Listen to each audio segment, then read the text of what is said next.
বেকা বেকি কৈ চাই মুলৈ কলিজা নাখাবা সিধা সিধি কৈ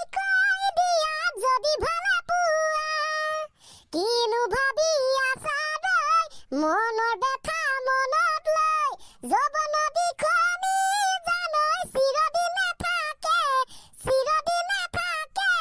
ৰৈ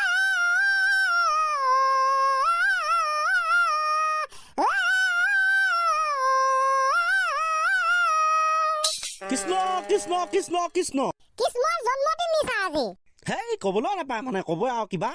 জক একে একে দুই মইনা তুনি জুই পোন প্ৰথমতে চাই মেকুৰী আৰু নিগনিৰ মাজৰ এটা কাহিনী শুনক ৱে মজা মজা মজা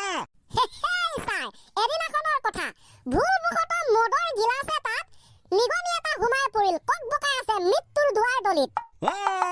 হয় চাই কক বক কৈ থকাৰ অৱস্থাতে মেকুৰী এটাই এণ্টি মাৰিলে মেকুৰীটোক দেখাৰ লগে লগে নিগনিটোৱে অকণমানো সময় নষ্ট নকৰি কৈয়ে পেলালে হেৰা নিগনি ভাই মোক বচোৱা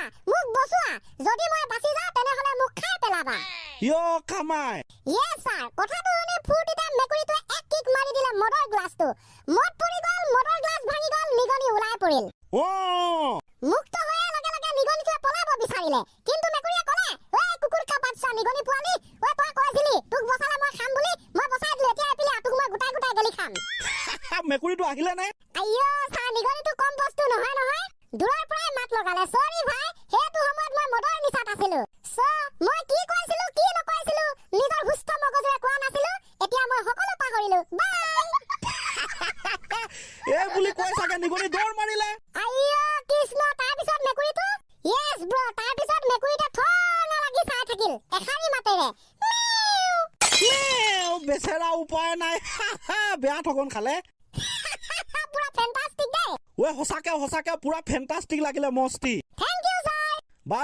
বাৰু এইবাৰ কিবা আৰু আছে নে কৌতুক নেথাকিব নে ছাৰ চলি আছে এইটো প্ৰেমৰ মাহ তো আপুনি গম পাইছে ফেব্ৰুৱাৰী মাহ কিবা কিবি ৰ'জ ডে ভেলেণ্টাইন ডে আহিব সেই উদ্দেশ্য কৰি এটি সুন্দৰ প্ৰেম কাহিনী বৰ্ণনা কৰিব লৈছো আচ্ছা দে শুনিবলৈ আমি ৰেডি চবে ন য়েছ ব্ৰাদাৰ ক তেনে হৈ যাওক আৰম্ভ ফেচবুকৰ জৰিয়তে এজন ল'ৰা আৰু এজনী ছোৱালীৰ প্ৰেমৰ আৰম্ভ হ'ল দুয়োটাই নিজৰ প্ৰফাইলত ভুৱা ফটো দিছিলে কিন্তু দুয়োটাই শপত খাইছিল হেয়া নিজৰ ফটো বুলি ফেচবুক প্ৰেম ভৱিষ্যতে ইন্টাৰেষ্টিং হ'ব বুলি আমি আশাবাদী হয় ছাৰ দিন বাগৰাৰ লগে লগে সিহঁতৰ প্ৰেম গভীৰ হৈ পৰিল ৰাতি 2-3টা বজালৈকে কথা পাতে এদিন সিদ্ধান্ত ল'লে যে দুয়োটাই ইজনে সিজনক লগ পাব কথা মতে কাম ছোৱালীজনীয়ে ক'লে দীঘলী পুখুৰীৰ পাৰত ঠিক সন্ধিয়া 5 মান বজাত স্পাইৰেল পটেটো দোকানৰ আগত মই ব্লু জিন্স আৰু বগা ৰঙৰ টি-চাৰ্ট পিন্ধি থাকিম তুমি আহিবা তাৰপিছত ঠিক সেইটো টাইমতে ল'ৰাটোৱে গৈছে ছোৱালীজনীক লগ ধৰিবলৈ ৰ'জ ডে উপলক্ষে এপাহি ৰঙা গোলাপ ফুল লৈ গৈছে দুয়ো ওচৰ পালেগৈ তাৰপিছত সন্মুখী হৈ ল'ৰাটোৱে ছোৱালীজনীক গোলাপ ফুল পাহ দিবলৈ লওঁতে দুয়োৰে মূৰত সৰগ ভাঙি পৰিল কিয় কিবা হয় ছাৰ ফেচবুক প্ৰেমৰ কোনো যে অস্তিত্ব নাই বুলি কয় তাৰ এটা জ্বলন্ত উদাহৰণ মানে কি হ'ল সন্মুখী হৈ গোলাপ ফুল পাহ দিবলৈ লওঁতে ল'বলৈ খোজোতেই দুয়োৰে মূৰত সৰগ ভাঙি পৰিল কাৰণ দুয়োটা ককাইক ভনীয়েক আছিল ককাইক ভনীয়েক ফেচবুক প্ৰফাইল ফটো বেলেগ আৰে বস এইবিলাক কি শুনিবলৈ পাইছো য়েছ ব্ৰাদাৰ ককাইক ভনীয়েক কিন্তু ফেচবুক প্ৰফাইলত বেলেগ ফটো থকাৰ কাৰণে এই অৱস্থা বৰ্তমান দুয়োটা মানসিক ৰোগৰ চিকিৎসাধীন হৈ আছে সেইবাবে অনুগ্ৰহ কৰি প্ৰফাইলত নিজৰ ফটোৱে লগাওক নহলে আপোনাৰ লগতো হ'ব পাৰে এনেকুৱা কাণ্ড এনেকুৱা ঘটনা বুলি কিন্তু আমি কোৱা নাই বুলি পৰিৱেশ পৰিস্থিতি ইতিহাস ঘটনাবোৰে কৈছে ধন্যবাদ মাথা চাথা বেয়া কৈ পেলাবি দেই বঢ়িয়া বঢ়িয়া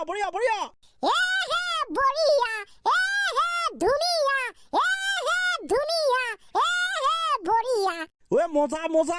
সঁচাকে মজা কি কৰিব আৰু ন দুনিয়াৰ কথা সমাজৰ কথা ফেচবুকৰ কথা হোৱাটোতো হয় নোহোৱা নহয় এইখিনিতে এটি কথা ক'বলৈ বিচাৰিছো তো আপোনালোকে গম পায় যোৱাকালি আমাৰ SI জোনমণি ৰাভাৰ মৃত্যুৰ তদন্তৰ সম্পূৰ্ণ ৰহস্য ফাদিল কৰিলে CBI আৰু ক'লে যে সঁচাকৈয়ে SI জোনমণি ৰাভাৰ মৃত্যু হৈছিল দুৰ্ঘটনাত এতিয়া কথা হ'ল আপুনি এই খবৰটোক লৈ সন্তুষ্ট নে কমেন্ট কৰিব সঁচাকৈয়ে জোনমণি ৰাভাই ন্যায় পালে নে ইয়াতো দুৰ্নীতি ৰাজনীতি চলিল খবৰটো ওলাইছিলে সেইটোৱে চবে এতিয়া গম পাইছে তো আপোনালোকৰ মতামত জনাব বুলি আশা কৰিলো হয় গাইস কৰিব তেনে যদি আমি আকৌ আৰম্ভ কৰিছো নেক্সট এটা কৌতুকৰ মাজলৈ কৃষ্ণ কৃষ্ণ কৃষ্ণ কৃষ্ণ কৃষ্ণ তেনে যদি স্যাৰ হে কৃষ্ণ প্ৰভুকে চিন্তা কৰি আৰম্ভ হৈ যাওক ক্লাছটোৰ একেবাৰে শেষৰ কৌতুকটো হ'ব দে নো প্ৰব্লেম এদিনাখনৰ কথা এজন মানুহলৈ এটা অচিনাকি নম্বৰৰ পৰা ফোন আহিল তেওঁ ৰিসিভ কৰিলে ৰিসিভ কৰাৰ লগে লগে সিফালৰ পৰা সুন্দৰ নাৰীৰ কণ্ঠ ভাগি আহিল কিবা এটা ৰহস্য হয় স্যাৰ হেল্ল হেল্ল হেল্ল মানুহজনে ক'লে হেল্ল কোনে ক'লে তাৰপিছত মানুহজনে আচৰিত কোনে ফোন কৰিলে ক'ব নেকি কোনে ফোন কৰিলে সেই বুলি কোৱাত মহিলাগৰাকীয়ে ক'লে হেল্ল আপুনি মোক চিনি নাপাব মই কথা এটা সুধিবৰ বাবেহে আপোনাক ফোন কৰিলো তাৰপিছত মানুহজনে অলপ সুন্দৰ কণ্ঠ উলিয়াই ক'লে হ'ব সোধকচোন সিফালৰ পৰা মহিলাগৰাকীয়ে মাত লগালে আপুনি বিবাহিত নে আপুনি বিয়া কৰালে নে তাৰপিছত লগে লগে মানুহজনে কৈয়ে পেলালে এটা শব্দ মুখত লাগি নধৰিলে নাই বিয়া পতা নাই দে ছোৱালী চাইহে আছো পালে ক'লে বিয়া বাৰু পাতিম তাৰপিছত কেছটো হৈ পৰিল ৰমক জমক মানে ফোন কৰা মহিলাগৰাকীয়ে ক'লে চালা কুকুৰ ঘৰলৈ আহ তই মই তোৰ ঘৈণীয়ে ফোন কৰিছিলো তোক আজি দি আছো চেনি খোৱাৰ ধান্দা তই ঘৰলৈ আহ পাবি আজি তাৰ মানে গৰাকী তাৰ ৱাইফ আছিল আৰু সি মিছা কথা কৈছিল চেনি খাবলৈ বিয়া নপতা কৈছিল নতুন যুগৰ নতুন জামানা কৃষ্ণ তাৰপিছত কি হ'ল তাৰপিছত হে একে অৱস্থা হে মানুহজনৰ মূৰত সৰক খহি পৰা যেন অনুভৱ হ'ল কি কৰিব কি নকৰিব হোৱা দোৱা অৱস্থা পানী এক গিলাচ ঘটক খাই মেলি চিধা ঘৰলৈ যাবলৈ সিদ্ধান্ত ল'লে তাৰপাছতে গাইছ আপোনালোকে অনুমান এটা কৰকচোন সেইদিনাখন বাৰু সিহঁতৰ মাজত কাজিয়া নহ'বগেনে